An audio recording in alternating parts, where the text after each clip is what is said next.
CM అయ్యాక ఆ వాహనాలను పక్కన పెట్టించారు. ఇప్పుడు వరద బాధితుల కోసం ప్రభుత్వానికి అవే వాహనాలు దిక్కయ్యాయి. వాహనాల వాడకంలోనూ చంద్రబాబు ప్రభుత్వం కుటిల రాజకీయం చేసింది. వాహనాలపై వైఎస్ జగన్ ఫోటోలు కనబడకుండా స్టిక్కర్లు అంటించారు అధికారులు.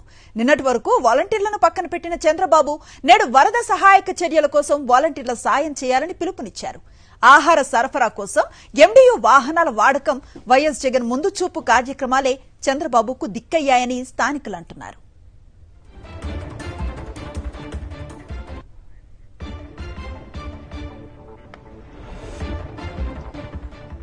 ప్రస్తుతం వరద బాధితులకు ఎండియు వాహనాల్లోనే ఆహారం, మంచినీరు సరఫరా చేస్తోంది ప్రభుత్వం.